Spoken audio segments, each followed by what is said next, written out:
Kick-Ass 2 is a 3D beat-em-up that takes cues from Batman Arkham and Spider-Man's combat depending on which game you're looking at. It's omnidirectional, uses 2 attack buttons, and there's a big ol' exclamation mark above someone's head when they're about to strike you. You press the circle button to counterattack before that happens, and when an enemy is weak enough, they get a button prompt above their head so you can do a finisher, which doesn't benefit you in any way. The finishers also make the combat drag on longer, so just like Ride to Hell, you'll probably find yourself specifically avoiding using finishers whenever possible. So it's all incredibly basic, but there are a few additions I actually like. If you get your combo meter above 5, you can take away an enemy's weapon, which is useful because you can't counterattack an enemy's weapon, only dodge it. There are also large enemies that can't be staggered by your combos, so you have to be ready to counterattack at any time, assuming they don't glitch out while you're pounding on them and just refuse to attack at all.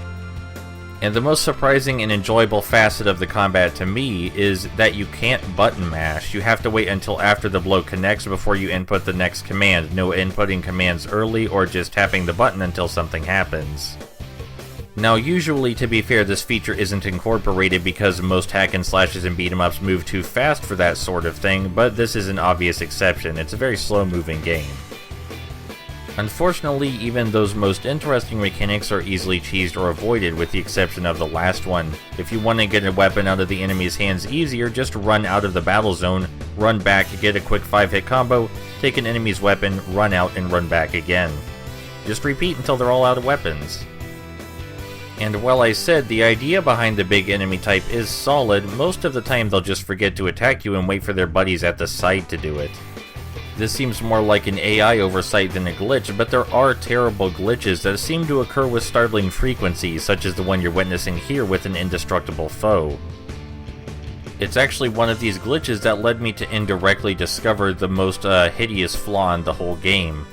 When my character model froze along with the enemy halfway through the second level, I started to wonder, do I really need to fight the enemies? Because I wanted to finish it, but I didn't want to have to restart a 15-minute stage every time something like this happened.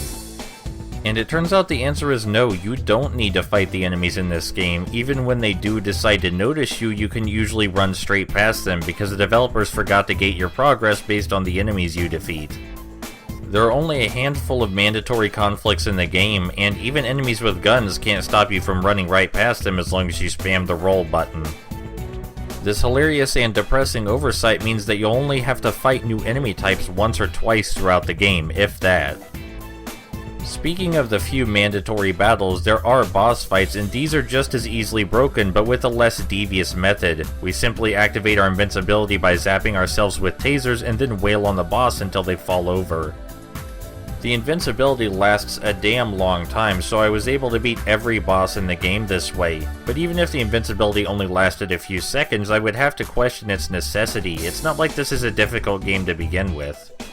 Anything remotely resembling interesting game mechanics or challenge is just easily cheesed or broken out of existence. And even if you couldn't do that, the game would be too repetitive to stomach. We're talking like 5 hours of gameplay here if you don't run past everyone.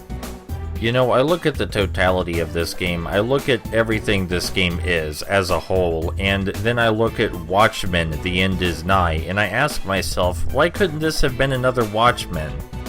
Oh well, maybe the first movie game is better.